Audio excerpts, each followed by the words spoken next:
On the way back from Lewis's funeral, my mom told me to start packing.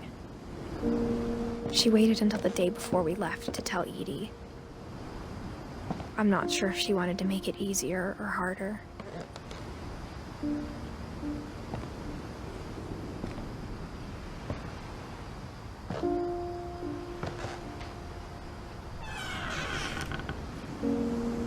I wish we'd stayed. But I understand why we left.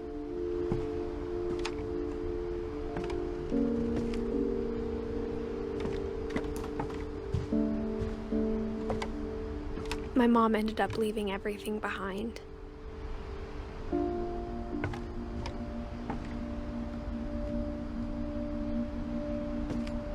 What happened that night had been coming for a long time.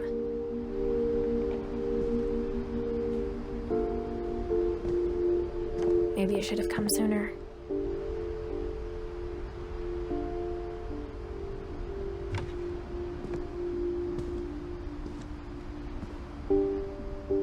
But it had to end one way or another.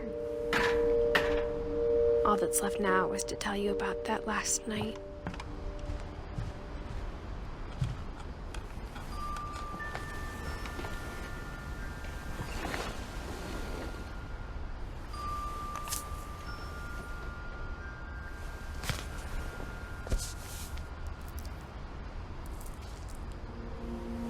That whole last day, Edie just watched us pack and didn't say a word. Until supper, when she raised her glass and said, "To our final night together, and all our final nights apart." Grandma, you know what I said about alcohol. Some of your medications are very Edith, specific. I left a present for you in the hallway. Why don't you go open it? The grown-ups have to argue now. I'm sorry, you're right. We're all leaving tomorrow. Let's just enjoy our last... I'm not leaving. Edith, you're excused.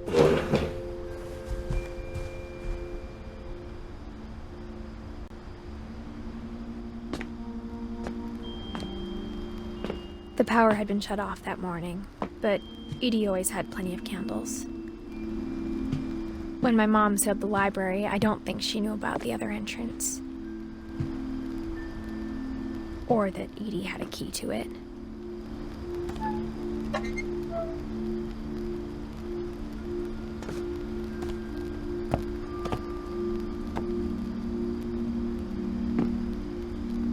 That thing you're afraid of isn't going to end when you leave the house.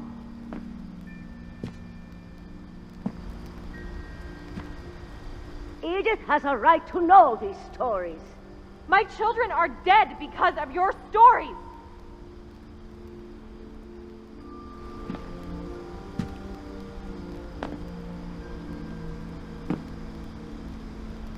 I think it's best if Edith and I leave tonight. We'll have the nursing home send a van for you in the morning, okay?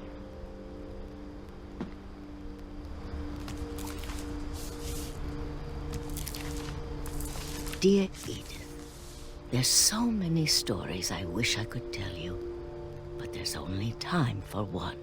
This is about what happened on the night you were born. That night, the tide went way, way out. It was the first and last time I ever saw the old house aground. There'd been an earthquake out in the middle of the ocean.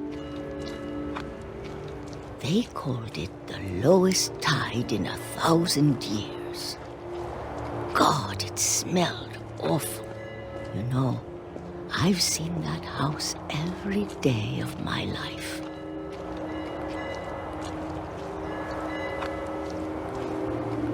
But I never thought I'd go back to it.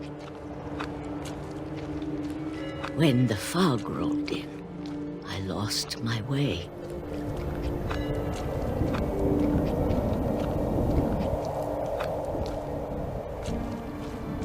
I got turned around.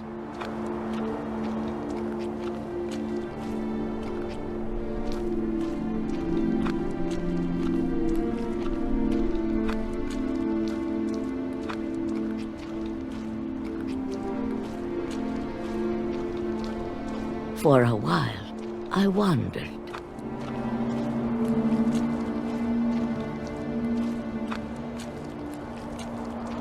I started seeing things.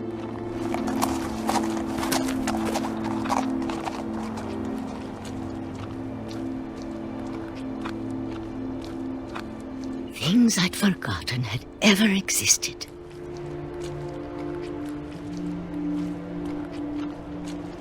But when I saw them, they felt like old friends. That night, a lot of things came back to me.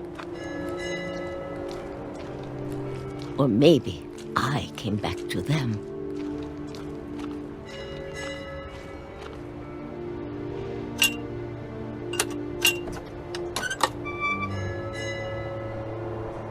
Things I can't explain, but that I need you to try and... Edith, what are you doing in here?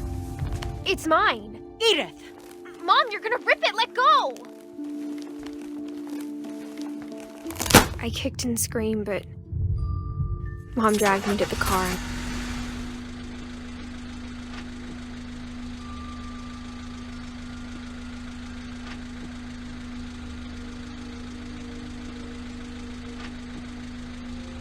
I never saw Great-Grandma Iidi again.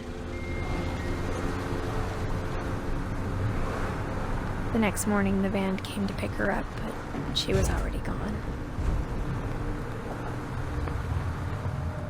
After that, we moved around a lot.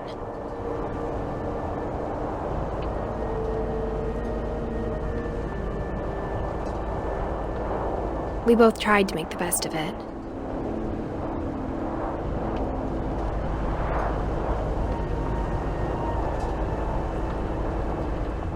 A few years went by.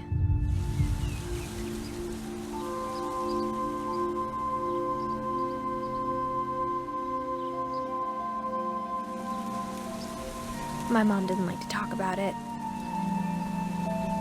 but she started getting sick a lot. The rest happened pretty quickly.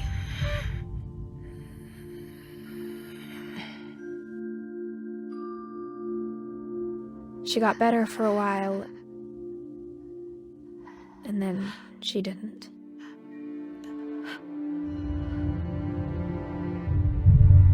And then I was alone.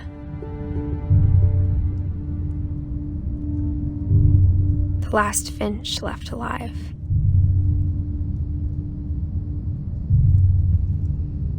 Until I found out about you. I'm still not sure what to tell you about all this.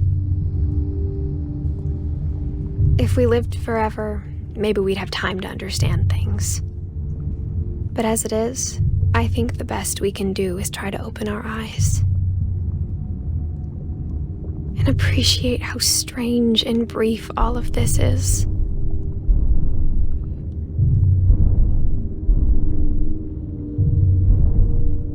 This journal was supposed to be for you.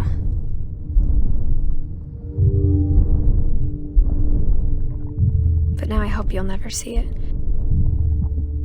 I just want to meet you and tell you all these stories myself. But I guess if you're reading this now, things didn't work out that way.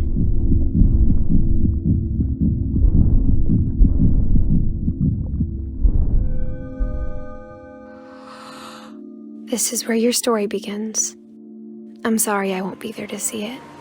It's a lot to ask, but I don't want you to be sad that I'm gone. I want you to be amazed that any of us ever had a chance to be here at all. Good luck.